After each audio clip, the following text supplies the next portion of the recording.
E aí galera, tudo bem com vocês? Na aula de hoje iniciaremos o módulo Conceitos Básicos de Biologia.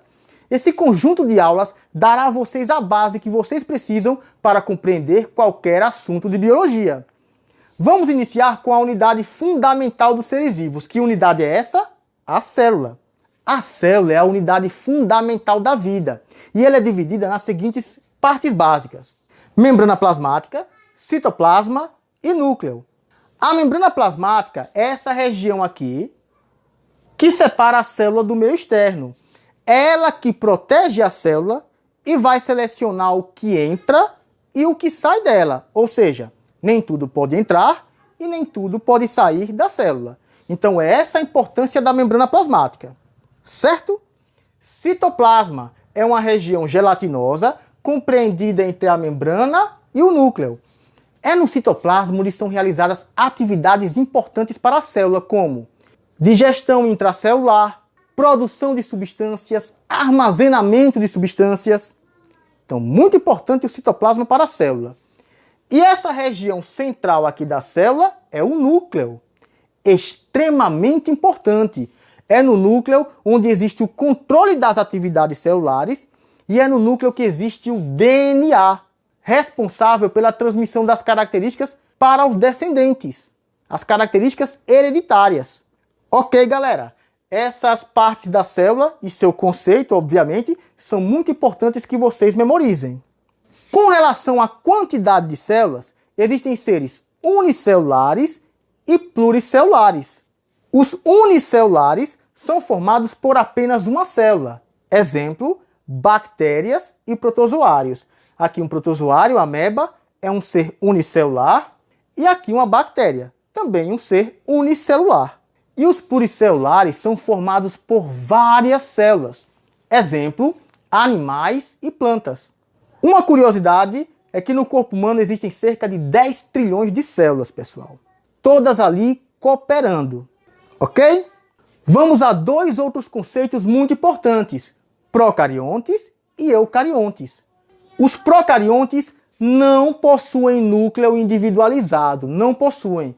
O DNA está em contato direto com o citoplasma. Não existe nada que envolva esse DNA. São os procariontes, representados pelas bactérias e cianobactérias.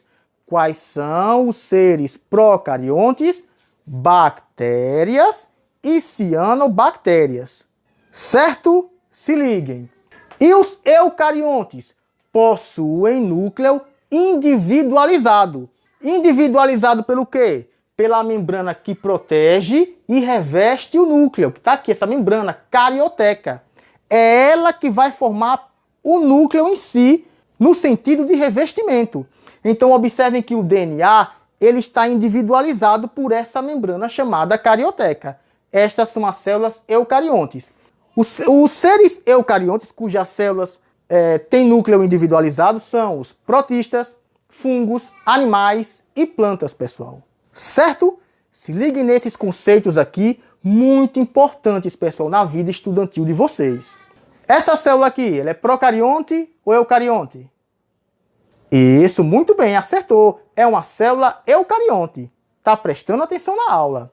Com relação à quantidade de núcleos, existem células uninucleadas, que possuem apenas um núcleo, como a célula da pele, é uma célula uninucleada. Existem células binucleadas, que possuem dois núcleos, como a giardia, por exemplo, um protozoário parasita. E existem células multinucleadas, que possuem vários núcleos. Exemplo, célula muscular. Essa célula muscular aqui é da musculatura esquelética, galera. Presente, por exemplo, aqui nesse músculo bíceps. Esse músculo aqui. Ok, pessoal?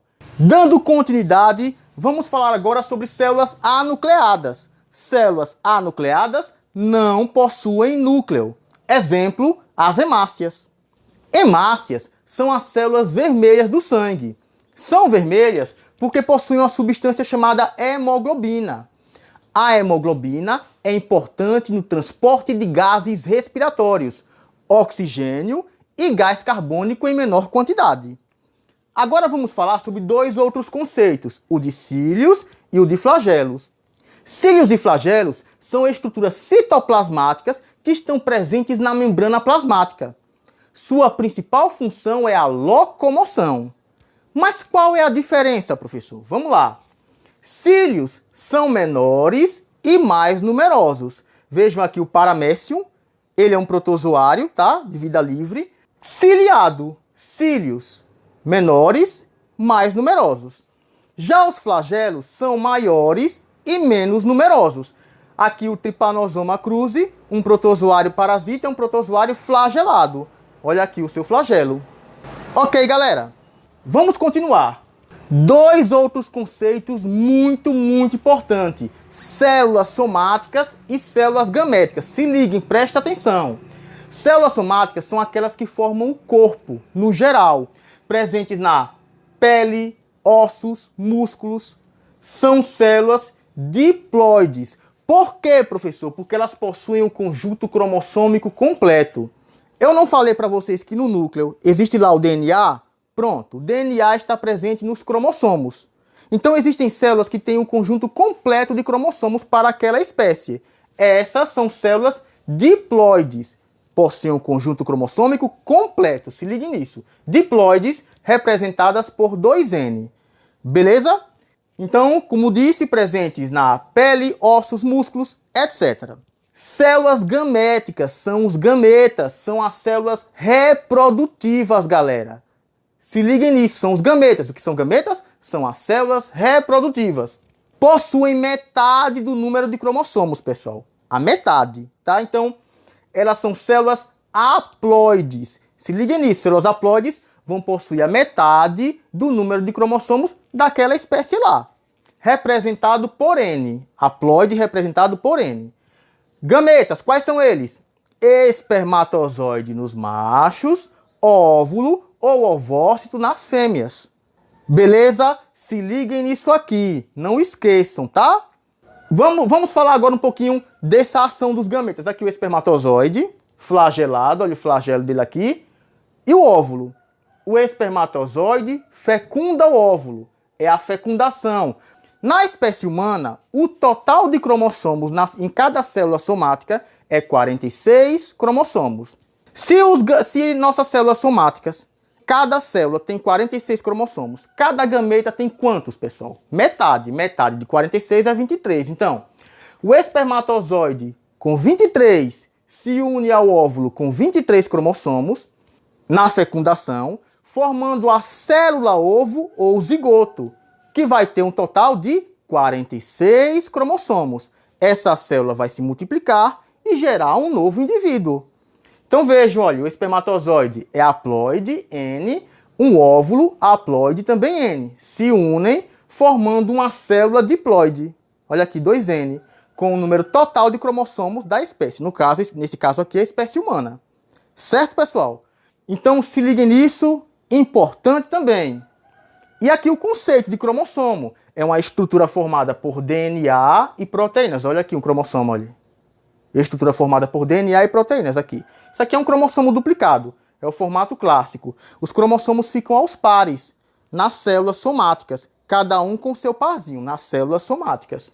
E o que é o DNA? DNA é um composto orgânico que contém instruções para a transmissão das características para os descendentes. É o DNA que está presente no núcleo, que atua no controle das atividades celulares, DNA lá no núcleo, e da hereditariedade, que é a transmissão das características para os descendentes. Se liguem nisso aqui, beleza? Aqui a molécula de DNA, o formato clássico de dupla hélice, certo, pessoal? Então, é isso aí. Se liguem nesses conceitos básicos, estudem, deixem o joinha, não esqueçam de deixar o joinha, se inscrevam no canal e compartilhem, beleza? Valeu, forte abraço!